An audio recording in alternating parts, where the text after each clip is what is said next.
جو پچھلے ہفتے میں بلوچستان میں 3 بڑے واقعات ہوئے، DGISPR نے اس کے اوپر پریس کانفرنس بھی کی. یہ بڑے اندوناک تھے جس کی وجہ سے پورا ملک سوگوار ہے. ایک بار پھر 4 اور 5 جولائی کو ایک بڑا واقعہ ہوا، 6 جولائی کو ایک بڑا انسیڈنٹ جس میں اغوا کر لیے گئے پولیس اہلکار، پھر انہیں بے دردی سے قتل کر دیا گیا، شہید کر دیا گیا. اس کے علاوہ تیسرا واقعہ بدھ 8 جولائی کو بیلا میں ہوا جہاں آرمی کانوائے پر حملہ کیا گیا. تو یہ واقعات ایسے ہیں جو ایک بار پھر بلوچستان کے ایشو کو اجاگر کر رہے ہیں. ایک الارمنگ لہر پورے ملک میں دوڑ گئی کہ یکدم ایسا کیا ہوا کہ ان حملوں میں شدت آئی ہے. اس نوعیت کے اٹیکس ہوئے ہیں جس میں پولیس اہلکاروں کو یرغمال بنا کر لے گئے اور بعد میں بڑے پیمانے پر شہادتیں ہوئیں، ان کو شہید کر دیا گیا. سیکیورٹی فورسز نے آپریشن بھی لانچ کر دیا ہے اور تفصیلات بھی سامنے آ رہی ہیں کہ کتنے خوارج اس میں جہنم واصل کیے گئے.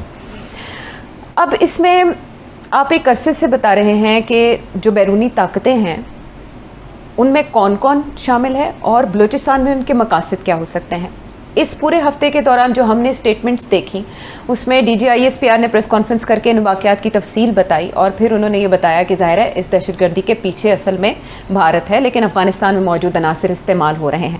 ہمارے وزیر اعظم نے بھی اسی نوعیت کا بیان دیا اور انہوں نے کہا کہ افغان سرزمین بھی استعمال ہو رہی ہے لیکن کچھ اور بیرونی ہاتھ بھی ملوث ہیں جن کے نام نہیں لینا چاہتا. انہوں نے کسی مصلحت سے کام لیا.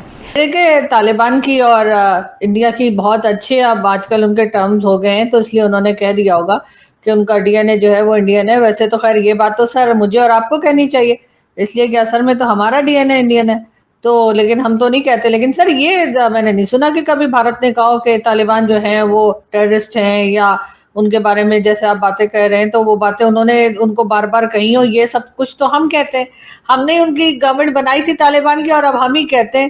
اور جو لوگ مطلب اس میں پورے کا پورا افغانستان تو نہیں شامل ہوگا. اگر کسی نے کہا بھی ہوگا تو وہ 1-2 گروپس ہوں گے یا کچھ گروپس ہوں گے جن کے بارے میں بات کی گئی ہوگی. اب اگر یہاں پہ لوگ کہتے ہیں کہ پاکستان میں ٹیررسٹ ہیں تو کوئی پورے کے پورے 24 کروڑ لوگ تھوڑی ٹیررسٹ ہیں پاکستان میں. وہ تو الگ الگ سر، وہ مسعود اظہر اور جو باقی ہیں ان کے بارے میں بات کی جاتی ہے، حافظ سعید وغیرہ کی. لیکن اسی طریقے سے جو ہے اس وقت طالبان کی ان کی بہت اچھی بات چیت چل رہی ہے. ہماری طرف سے تو ٹریڈ بھی بند ہو گئی، لیکن اب یہ بھی سننے میں آیا کہ طالبان جو ہے وہ اب جو فروٹس وغیرہ ہیں اس کو وہ گلف کنٹریز میں بھی بھیجیں گے، یورپ بھی بھیجیں گے. نمسکار، السلام علیکم، ست سری اکال، جے جھولےلال. میں ہوں جی پریم مٹلانی اور آپ دیکھ رہے ہیں حالات حاضرہ کا پروگرام. حقیقت یہ ہے، ابتدا میں آپ سے درخواست ہے چینل ضرور سبسکرائب کریں. دوستو، پاکستان کا جو جنوب مغربی صوبہ ہے بلوچستان، وہاں سے آئے دن وہاں کے آزادی پسندوں کی طرف سے سرکاری نیم سرکاری جو افواج ہیں ان کے اوپر آزادی پسندوں کے حملوں کی خبریں آتی رہتی ہیں. اور آج کل ان میں کچھ زیادہ شدت آ گئی ہے. اس سلسلے میں چند روز قبل ایک خبر آئی تھی کہ گوادر کے نزدیک جیونی میں کوسٹ گارڈ کا ایک کیمپ تھا، پرانا انگریزوں کے زمانے کا بنا ہوا. اس کے اوپر بلوچستان لبریشن آرمی کی مجید بریگیڈ کے فدائین نے ایک سوسائیڈ اٹیک کیا. کہتے ہیں دھماکے دار مادے سے بھرا ہوا ٹرک کوئی فدائی جو ہے اندر کیمپ میں لے گیا اور اس کے بعد کئی دھماکے سنائی دیے. دھماکے بند ہونے کے بعد مجید بریگیڈ والوں کی طرف سے پوسٹ کے اوپر گولی باری کی گئی. سرکاری ذرائع سے یہ اطلاع ملی کہ اس حملے میں 30 سرکاری بندے ہلاک ہو گئے. ویسے ISPR نے یعنی پاکستان کا جو آرمی کا انفارمیشن ونگ ہے، انٹر سروسز پبلک ریلیشنز، انہوں نے خود اپنے پریس نوٹ میں یہ اطلاع دی ہے کہ یہ پچھلے 2-4 روز میں تقریباً 53 فوجیوں کی، فوجی، نیم فوجی، پولیس، جو بھی حکومت کو ریپریزنٹ کرتے ہیں، حکومت کی نمائندگی کرتے ہیں، ایسے بندوں کا 53 بندوں کی جان گئی ہے ان حملوں میں. اب پاکستان کا تو بندہ بندایا ہے کہ اسٹیریو ٹائپ